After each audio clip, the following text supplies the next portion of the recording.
Have you ever wandered through the grand halls of a museum and wondered how these incredible institutions came to be?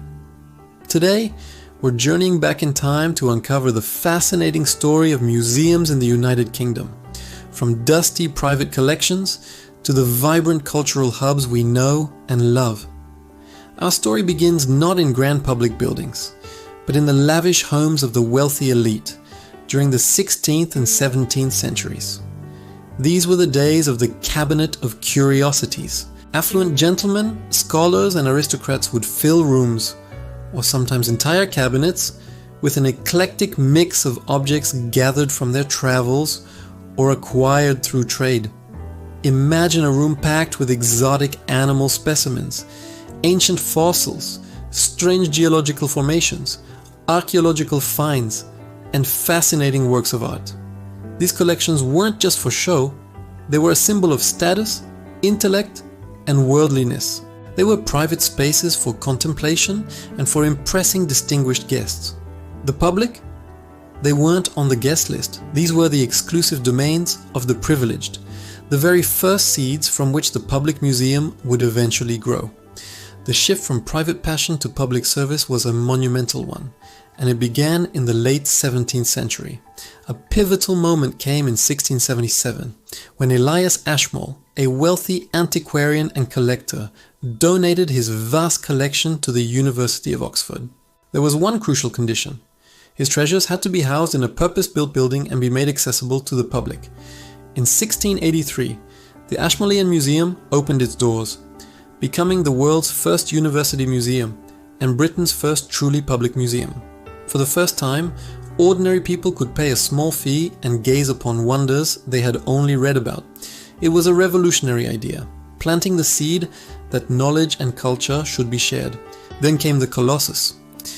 In the mid-18th century, the physician and naturalist Sir Hans Sloane amassed one of the most significant collections of the era, with over 71,000 items. Worried that his life's work would be broken up after his death, he offered his entire collection to the nation in his will for the then significant sum of £20,000, a fraction of its true worth. Parliament accepted. In 1753, an Act of Parliament established the British Museum, which opened to the public in 1759. Housed in Montague House in Bloomsbury, it was the first national museum of its kind in the world, free to enter for all studious and curious persons. It was a radical statement, establishing a principle that access to culture was a right, not a privilege.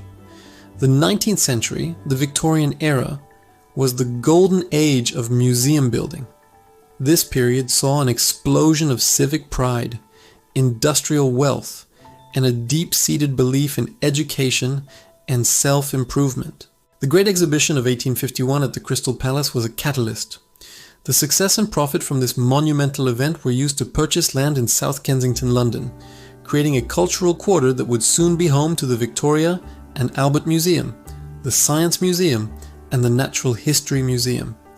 These weren't just museums, they were cathedrals of knowledge designed to inspire, educate, and elevate the working classes.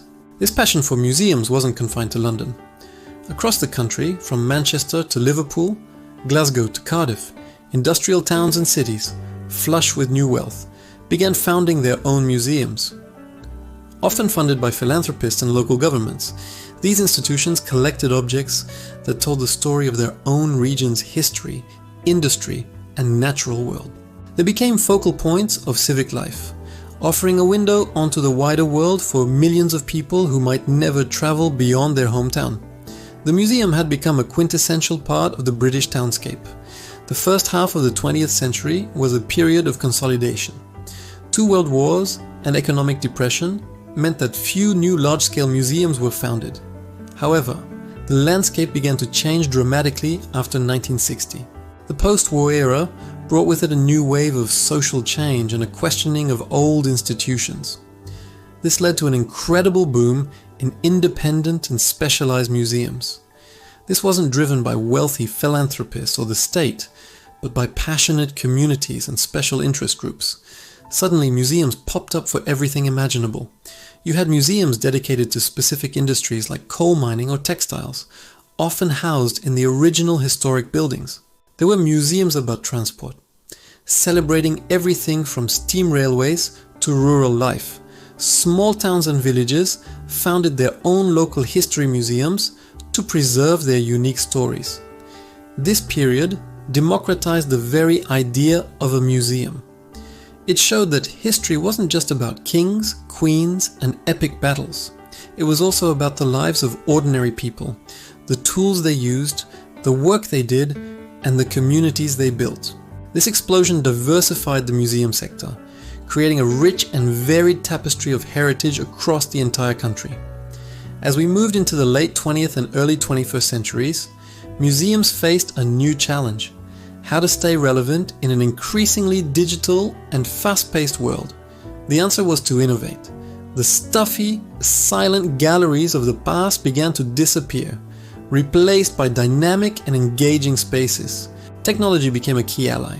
Interactive touchscreens, immersive video installations, and augmented reality apps began to bring exhibits to life in ways previously unimaginable. You could now virtually walk through an ancient Roman villa, or see a dinosaur skeleton come to life and charge through the gallery on your phone. But the transformation was more than just technological. Museums began a profound process of self-reflection. They started asking important questions. Whose stories are we telling? And whose have been left out? This led to a much-needed focus on diversity and inclusivity. Curators started actively working to represent a wider range of voices and perspectives in their collections and exhibitions. They began to tackle difficult and complex histories, moving beyond simple celebration to encourage critical thinking and dialogue. Museums also became more community-focused, hosting workshops, events, and outreach programs to engage audiences who might have previously felt that museums weren't for them. The modern museum is a forum for conversation, a community hub, and a place for everyone. So, from the private cabinets of curiosities for the elite to the free, interactive, and inclusive public spaces of today, the journey of the UK Museum has been one of remarkable transformation. They have evolved from storehouses of objects into dynamic storytellers, reflecting and shaping our understanding of ourselves and the world around us. What does the future hold? Museums will undoubtedly continue to embrace new technologies and find new ways to connect with audiences globally. They will continue to grapple with complex histories and their own role in society. But one thing is certain: their core mission to collect, preserve, and inspire will remain as vital as ever. They are our shared memory, our inspiration for the future, and a testament to the enduring power of human curiosity. Thank you so much for joining me on this journey through time. What's your favorite museum and why? Let me know in the comments below. And if you enjoyed this video, don't forget to like, share, and subscribe for more explorations into our amazing world. See you next time.